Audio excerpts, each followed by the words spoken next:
wabarakatuh. Selamat pagi sahabat Bawaslu. Senang sekali bisa bertemu kembali dengan saya Anissa Herviana Pratiwi dalam program kebanggaan kita Optimis, obrolan pemilu tiap Kamis.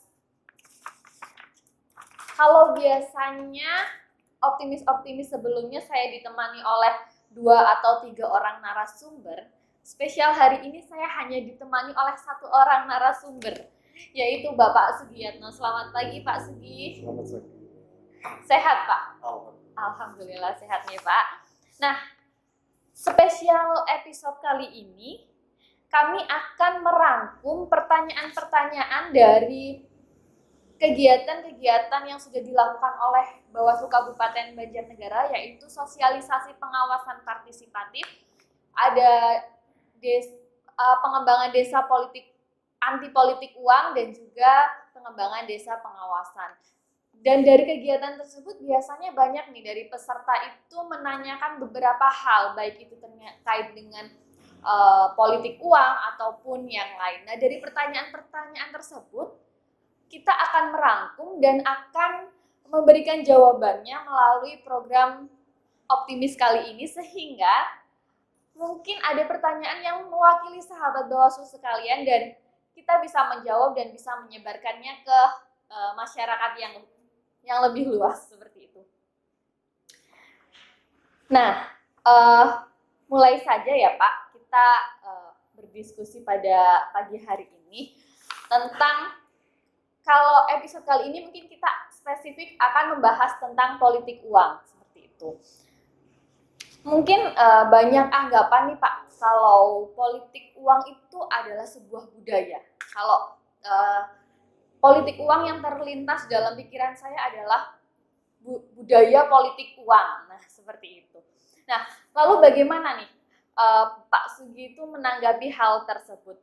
Apakah Pak Sugi ini setuju dengan pernyataan tersebut bahwa politik uang ini adalah sebuah budaya di Indonesia, Pak? Baik, terima kasih. Saya coba jelaskan dulu ya. Terima kasih, Mbak Nisa. Assalamualaikum warahmatullahi wabarakatuh. Selamat pagi, sahabat Bawaslu. Terkait istilah budaya, Iya. Saya bukannya nggak setuju, cuman kalau kita mau menyebut bahwa itu sebuah budaya, perlu dilakukan sebuah penelitian yang memang mengarah ke situ. Karena kalau kita melihat dari istilah budaya sendiri, budaya itu kan dari bahasa Sanskerta ya, budaya untuk jamaknya dari budi, akal dan budi dan akal. Budi, yang namanya budi kan pasti baik, gitu. Dan akal itu kan yang mempengaruhi budi tadi.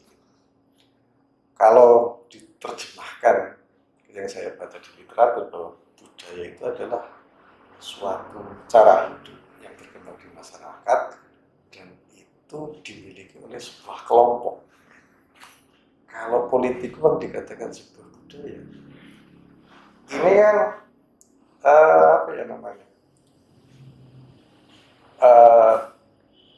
wilayahnya bangsa, negara, sangat luas sekali. Dan memang kalau kita menyebut bahwa ada, kalau tadi yang definisi tadi kita pecah-pecah dalam suatu kelompok, ada adat, ada agama. Kalau kita masukkan ke dalam ranahnya politik ya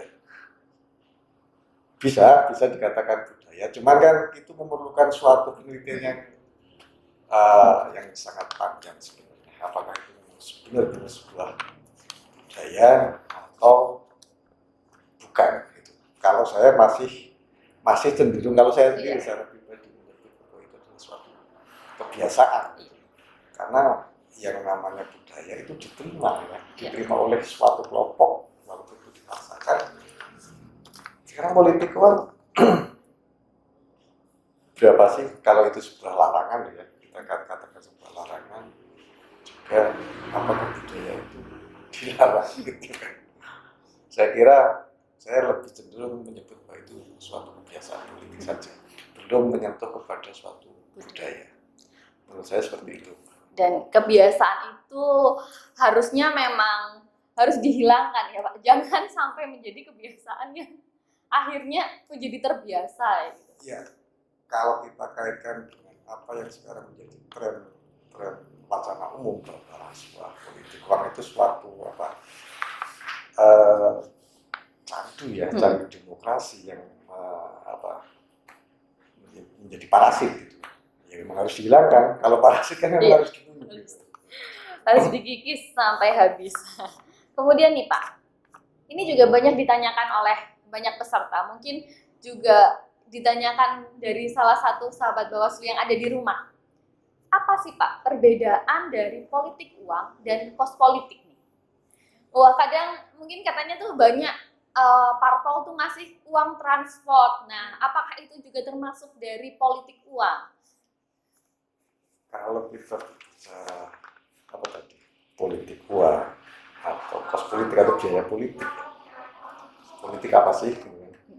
Kalau kita terjemahkan politik itu ada yang secara umum sering disampaikan orang bahwa seni atau ilmu untuk mencapai tujuan politik. Ada yang mengatakan bahwa ketika sudut pandang yang berbeda itu untuk mempertahankan kekuasaan politik itu dan lain-lain. Ketika kita berbicara masalah biaya atau tadi kos politik, biaya politik atau politik uang, sebenarnya bedanya beda-beda tipis, Mbak. Beda-beda tipis. Karena kalau dilihat dari yang ada di aturan, kita berbicara masalah aturan. Kalau saya malah menyebutnya sebenarnya tidak ada perbedaan. Tidak ada perbedaan. Karena secara umum yang namanya kos politik apa sih? Kan biaya. Ketika politik diartikan sebuah cara untuk mempertahankan atau untuk meraih suatu kekuasaan, kan politik juga biaya. Biaya untuk meraih kekuasaan. Kalau saya cenderungnya ketika kita berbicara masalah politik uang dan biaya politik, saya lebih cenderung untuk berbicara mana yang dibolehkan, mana yang dilarang, karena kita berbicara masalah aturan. Sebenarnya kalau kita tidak ada perbedaan. Politik uang yang termasuk dalam biaya politik. Coba kalau kita lihat di dalam pasal, kita berbicara pasal ya, karena kita berbicara masalah undang-undang, aturan itu aja penyelenggaraan pemilu. Coba kalau dilihat di dalam pasal 280 gitu ya, ayat 1 yang namanya dilarang memberikan atau menjanjikan uang atau materi lainnya kepada peserta kampanye. Titik. Kalau kita kembali kepada pasal 284-nya, kan juga sama, memberikan atau menjanjikan suatu uang atau barang kepada peserta kampanye juga. Di 286 kepada penyelenggara dan pemilih. Sebetulnya kan biaya juga ya, kayak mahar politik sebenarnya juga biaya. Cuman ketika itu kita berbicara aturan, mana yang dibolehkan, mana yang dilarang sebenarnya. Kalau semua sih menurut saya politik itu termasuk biaya politik. Makanya kos politik yang mahal itu ya terutama ada politik uang di situ. Cuman karena di dalam penyelenggaraan pemilu sebuah politik yang dianggap sebagai tadi yang saya sampaikan di awal sebuah parasit itu harus dilarang karena efeknya yang terlalu besar terhadap kesehatan masyarakat. Saya kira malah politik uang itu bagian dari kos politik, bukan ada bedanya atau tidak. Menurut saya seperti itu. Iya Pak. Kemudian ini Pak, bagaimana sih Pak cara melaporkan kejadian politik uang? Misal mungkin di lingkungan sahabat Bawaslu ini tahu nih ada kejadian politik uang. Lah kemudian bagaimana? Tapi dia kadang banyak yang nggak tahu nih cara melaporkannya tuh gimana. Kemudian apa aja sih dokumen yang harus dibawa atau syaratnya untuk melaporkan tuh apa aja sih Pak? Kalau di Bawaslu sebenarnya sebenarnya kalau mau melaporkan sebuah dugaan pelanggaran, baik itu nanti politik uang, pelanggaran administrasi, di Bawaslu sendiri sudah menyediakan formulir. Kita tinggal melapor, tinggal mengisi nanti. Kalau pelanggaran, yang namanya pelanggaran dibutuhkan sebuah bukti, ya, minimal 2 alat bukti. Ya. Karena kalau kita berbicara masalah hukum, ada nulus testis itu bahwa sebuah bukti kalau cuma satu bukti itu kan bukan tidak bisa membuktikan apa-apa. Makanya harus ada bukti yang ada keterkaitan. Makanya minimal ada. Ketika masyarakat datang ke Bawaslu atau nanti ketika sudah ada penyelenggaraan pemilu, nanti ada panwascam, ada pengawas desa,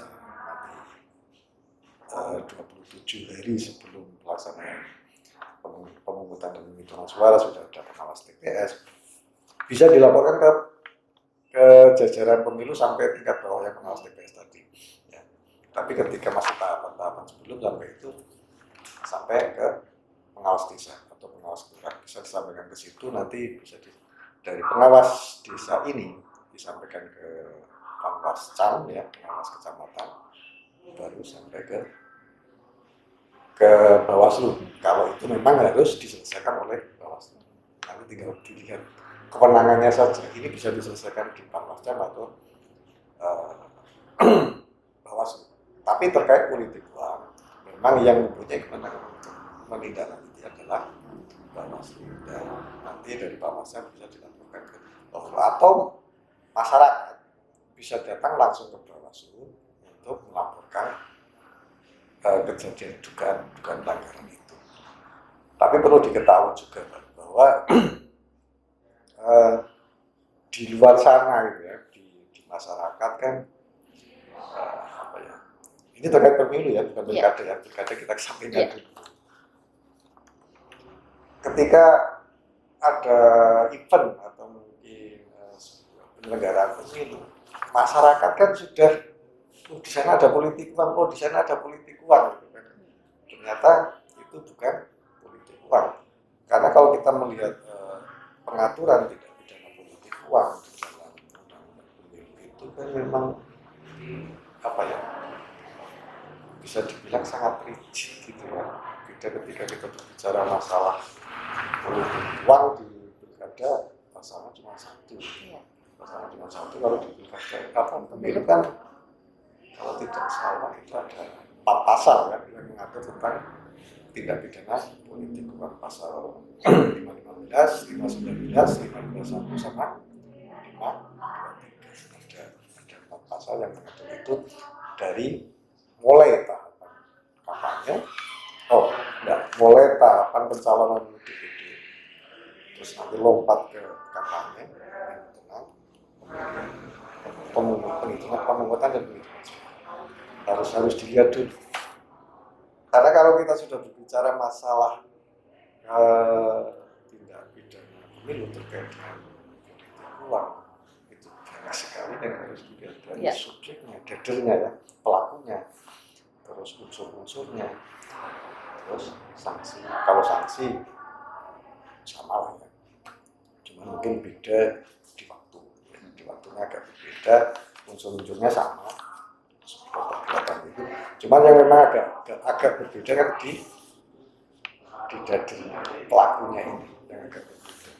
Ketika di pilkada cuma 1 pasal dari semua tahapan, kalau di pemilu itu kan ada tahapan pencalonan, dikatakan setiap orang, tahapan kampanye itu sudah merujuk pada persen-persen tertentu yang sudah ditentukan ya, pelaksana, peserta pemilu, dan kampanye kan sudah ditentukan di minggu tenang sama masa kampanye. Nanti akan berbicara setiap orang itu di pemungutan suara. Ini masyarakat harus tahu apakah itu ketika beliau mengatakan, masyarakat mengatakan itu politik, mungkin politik memang politik uang sebenarnya gitu, perbuatannya, tapi pelakunya apa orang yang bisa bertanggung jawab atas perbuatan? Ya kemudian nih Pak, mengapa masyarakat itu harus melaporkan apabila ada praktik politik uang? Mengapa masyarakat itu harus melapor, Pak? Politik uang dilarang. Terus yang namanya kita bisa dibilang dalam penyelenggaraan pemilu bisa dibilang sebagai bagian dari penegak hukum Bawaslu. Kenapa harus dilaporkan? Tidak kita yang menemukan. Ya memang kita ada juga yang ditemukan. Tapi coba dilihat sumber daya manusia yang ada di Bawaslu, walaupun itu sampai tingkat kecamatan, tingkat desa, itu kan sedikit.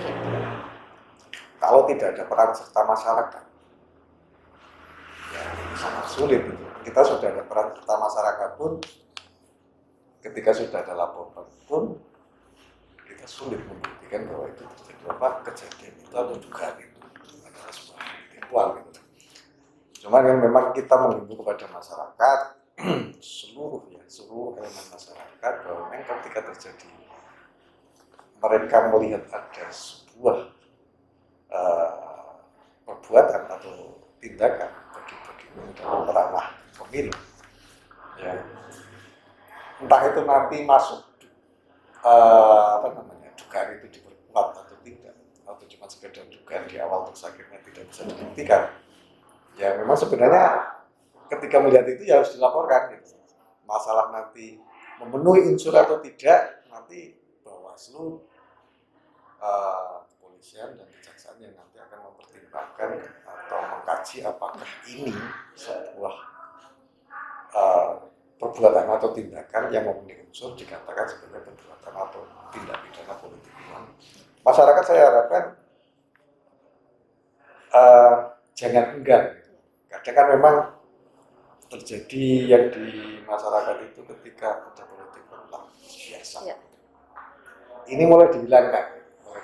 Ketika melihat kejadian, dia bisa foto, malah mungkin syukur-syukur dapat duitnya sebagai alat bukti, ya dilaporkan saja. Yang jelas harus ada 2 alat bukti minimal, ya, menemukan alat bukti. Paling tidak uangnya tadi, kalau dia bisa dikatakan OTT ya, OTT ada pembagian, kan bisa ketika OTT kan bisa menyebutkan itu yang bagi, itu yang terima, itu sudah dibagikan saksi. Itu kan sudah memenuhi 2 alat bukti, unsur 2 alat bukti ini. Seperti itu. Ya. Jadi kalau misalnya masyarakat kok ada tanda-tanda ini sepertinya kok praktik politik uang, jangan ragu, langsung datang saja ke Bawaslu ya Pak. Masalah itu terbukti atau tidak biar Bawaslu yang bekerja. Iya. Ya karena masalah terbukti atau tidak kan seperti kita misalkan kayak di kepolisian kan lebih banyak aparatnya. Itu aja masih membutuhkan peran serta masyarakat untuk melaporkan setiap tindak pidana yang terjadi. Apalagi kita kan tidak mungkin 24 jam non-stop mengawasi satu persatu dari masyarakat yang ada gitu. Mana namanya bisa ditunjukkan, oh itu yang biasanya bagi apa kita mau mengawasi 1 orang, kan enggak mungkin, karena juga personil kita atau sumber daya kita juga terbatas. Makanya yang namanya penegakan hukum, baik itu secara umum di kepolisian atau kalau kita bilang korupsi di kejaksaan atau di KPK, terus kita Bawaslu di yang pidana khusus untuk pidana pemilu, tetap kita sangat membutuhkan peran serta masyarakat secara aktif. Tidak mungkin kita akan berjalan sendiri, kecuali ketika itu sudah menjadi bentuk laporan, dan di situ memang ranahnya Bawaslu, kita bersama kepolisian dan kejaksaan. Kalau berbicara soal politik uang itu memang nggak pernah ada habisnya ya Pak. Ini akan sangat panjang. Mungkin kita bisa dilanjutkan di lain kesempatan atau di lain episode. Tapi ada satu pertanyaan terakhir nih Pak yang ingin saya tanyakan. Mungkin juga pesan dari Pak Sugini sebelum saya menutup. Untuk masyarakat Banjarnegara yang ketika mereka tahu ada praktik politik uang, tapi mereka takut Pak untuk melaporkan. Mungkin ada pesan khusus nih Pak dari Pak Sugi. Ya, itu memang sering kita dapati ya ketika kita yang kita tidak bisa sampaikan, kita ada sosialisasi ke masyarakat tentang pembentukan desa anti politik uang. Ada pertanyaan-pertanyaan seperti itu. Memang ketika kita komunikasi, ketika masyarakat mau melaporkan takut dijengkelin tetangganya, gitu kan, atau mungkin ada tekanan-tekanan dari pihak luar yang merasa dirugikan atas perbuatan pelaporan itu, bisa terjadi seperti itu. Tapi kalau kita tidak cepat bergerak, kalau kita tidak punya inisiatif itu seperti itu, bagaimana kita akan mengikis atau mungkin meminimalisir perbuatan tindak pidana politik uang itu, gitu. Ya, masyarakat yang takut-takut mulai sekarang atau nanti mulai pemilu 2024, saya harapkan tidak takut lagi untuk sebuah proses demokrasi yang lebih baik, menghasilkan sesuatu wakil atau pemimpin yang lebih baik. Ya jangan takut pada kalau masalah perlindungan, misalnya kita perlindungan sama polisi, aku yakin malah polisi. Jadi jangan takut ya. Jangan takut. Iya, terima kasih Pak Sugi untuk waktunya dan ilmunya pada hari ini. Semoga apa yang sudah disampaikan oleh Pak Sugi bisa bermanfaat untuk teman-teman semua, dan apa yang sudah disampaikan tadi bisa mempengaruhi nih sahabat Bawaslu. Jadi yang tadinya takut jadi nggak takut, yang tadinya nggak berani melaporkan jadi sekarang berani melaporkan, dan pada saatnya nanti pemilu insya Allah tahun 2024 ya Pak, politik uang bisa sedikit ya Pak mulai berkurang. Dan saya mengingatkan buat teman-teman sahabat Bawaslu sekalian, apabila ada pertanyaan lagi nih yang ingin disampaikan kepada kami, silahkan saja tulis di kolom komentar yang ada di bawah. Dan nanti kita akan jawab di Optimis episode selanjutnya, seperti itu ya Pak Sugi. Nah, terima kasih sahabat Bawaslu, semoga Optimis hari ini bisa bermanfaat untuk kalian semua. Saya mohon maaf apabila ada kesalahan kata. Terima kasih. Wassalamualaikum warahmatullahi wabarakatuh.